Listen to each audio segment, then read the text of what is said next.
এই হয়েছে তোমার? হ্যাঁ হয়েছে। এত টাইম লাগাচ্ছ কেন? আজ আমার স্বপ্ন পূরণ হতে যাচ্ছে, তো একটু সময় লাগলো না সাজগোজ করতে। অনেক দিনের ড্রিম যেটা সবারই থাকে সেটা আজকে আমার পূরণ হচ্ছে, সেজন্য সাজগোজ তো করতে হবে, তাই না? তো আমরা সবাই রেডি হয়ে গেছি, এখন শুধু বেরোনোর আর আজ আমার সাথে আছে শাশুড়ি, ছোট কাকি শাশুড়ি, দেওর, ননদ আর সঞ্জয়। আর আমি তো আজকে খুবই খুশি।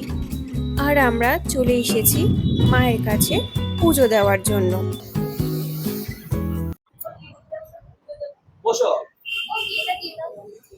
এটা এইটা কি করতে দিচ্ছি? তো আর কিছুক্ষণের মধ্যেই পুজো শুরু হবে।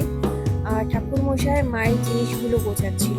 মাকে পুজো দেওয়ার পর পচা গরম আর রোদের মধ্যে এক মুখ হাসি নিয়ে এগিয়ে গেলাম আমার স্বপ্ন পূরণের কাছে। আর এটা আমাদের নিউ মেম্বার। টান টান! গাড়ির এখন বোনেটটা খুলে দিচ্ছে ড্রাইভার দাদা, কারণ ঠাকুর মশাই অনেকক্ষণ আগেই চলে এসেছে গাড়ি পুজো করতে। আর সঞ্জয়ের এখনো হাত পাকা হয়নি গাড়ি চালানোর জন্য, সেই কারণে ড্রাইভার দাদাকে আমরা নিয়ে এসেছি।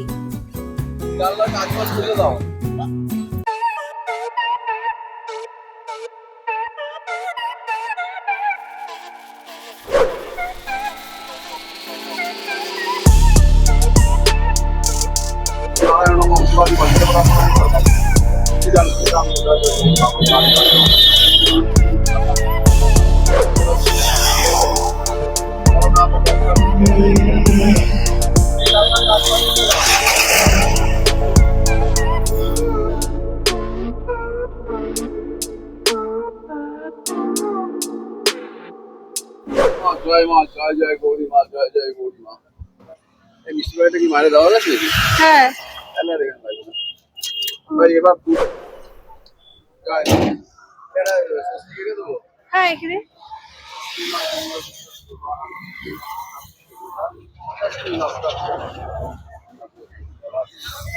যেতে থাকো, ভালো থাকো, তুমি যাই হোক। আর আসলে যেতে থাকো, জয় তারা, জয় তারা।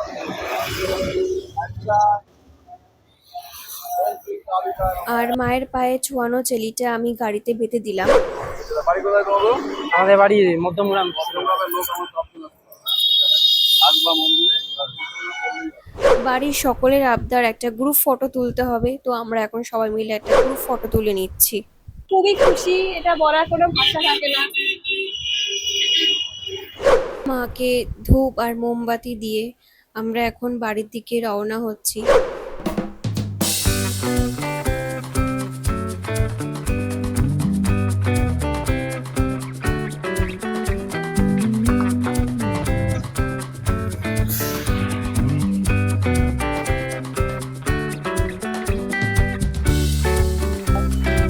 গাড়িতে ওঠো, গাড়িতে ওঠো। তো আজকের মতন টাটা। তো দেখা হবে অন্য কোনো একটি ব্লগে।